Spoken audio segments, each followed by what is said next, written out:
How's it going on YouTube? It's Sean here, back today to give you guys a review of the Nike Air Max 1 Premium in the Mystic Dates and the Spiral Sage colorways. Both of these pairs released back in 2020 for a retail price of $150 US or $190 here in Canada. The official colorway for this shoe is white, wolf gray, and Mystic Dates, and for this one, white, wolf gray, and Spiral Sage. So in the name of the shoe itself, it's Air Max 1 Premium, and this shoe is a bit of an elevated take on your traditional Air Max 1. The first thing you probably notice is they're both entirely constructed in leather on the upper. So whereas your traditional Air Max 1 is usually a mix of mesh and synthetic suede, these ones in comparison feel much more luxurious and much more premium. So as we start things off with the toe box, both of these pairs is covered in this smooth white leather.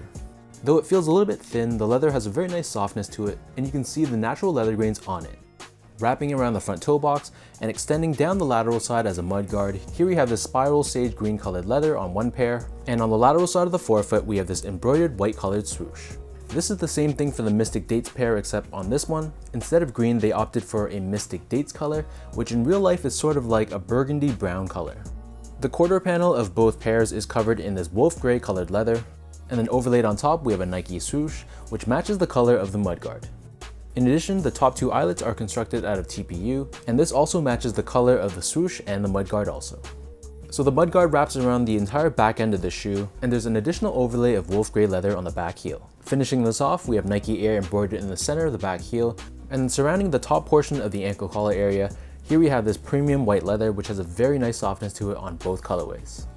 For the laces, so these only come with one pair of laces, but they're a soft white colored cotton lace, and then underneath this we have the tongues. So the tongues are constructed out of a white colored mesh, and at the top we have this white tag with Nike Air Max branding done in their respective colors. Taking a look at the insole, so these both come with your standard white colored Air Max 1 insole.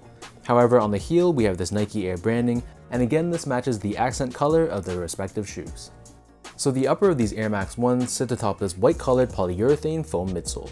Underneath the heel we have this cutout which exposes the Nike Airsole unit that's found within the midsole, and again you'll see that the color of the Air unit itself matches the accent color of the shoes. Finally, turning the shoes over to the bottom, here we have your classic Air Max 1 outsole. This is mostly done in this black and white colored rubber. We have this waffle style traction pattern along with this accent color at the very top. So that breaks down the look and the construction of these Air Max 1 Premiums. For those wondering how these fit, so overall I'm a true size 10, slightly on the wider side, and usually for Air Max 1s I wear between a 10 or a 10.5 depending on the materials and the specific model. So for these pairs I got them on sale over at Anonymous Clothing, which is based out of Western Canada, and unfortunately when I was buying these they only had these in a size 10, which is technically my true size.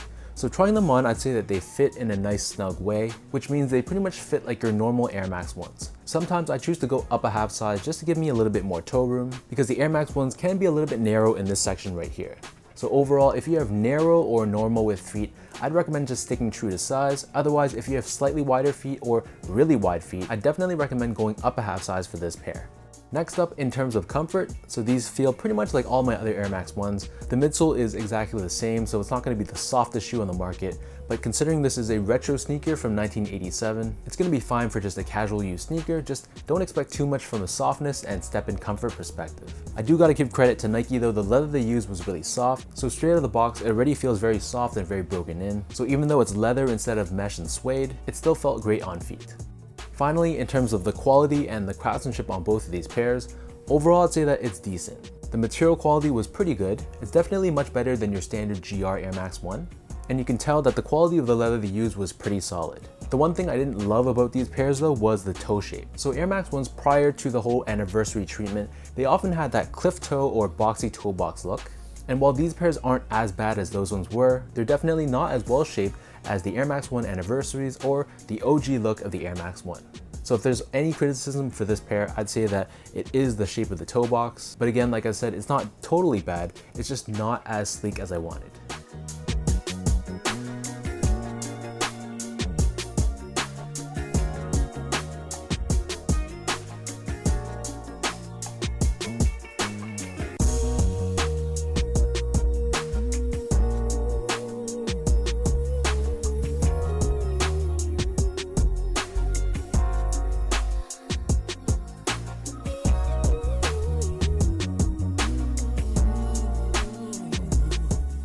With all that being said, now let's lace up both the Mystic Dates and the Spiral Sage Air Max 1 Premiums, and I'll show you guys how these look on feet.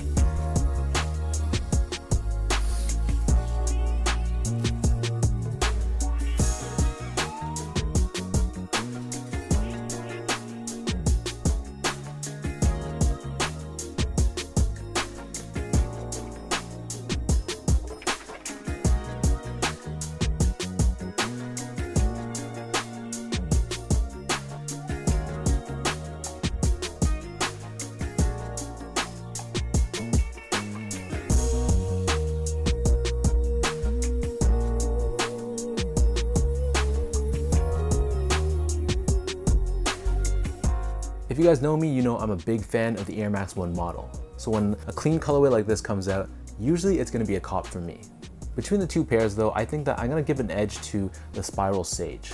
This is probably the closest I'll get to the Pata Chlorophyll Air Max 1s, but even if you take away the similarities to any special collabs or whatnot, it's still a very, very clean colorway, and I love the shade of green. This Mystic Dates pair isn't bad at all either. I just think for me personally, it's a little bit harder for me to pull off this burgundy brown sort of color, and I guess it's just a little bit more boring than this green one in comparison. Still, that's just my opinion. Definitely let me know in the comment section down below, between these two, which do you guys prefer? And for anyone that has these in hand, let me know if you guys agree with my assessment on the quality, or is there something I missed in this review? If you guys enjoyed this video, be sure to like, comment, and subscribe. Give me a follow on Instagram at esgo8. Check out my Twitter account at sean.go, and visit my website at seango.ca. So until next time, thanks so much for tuning in.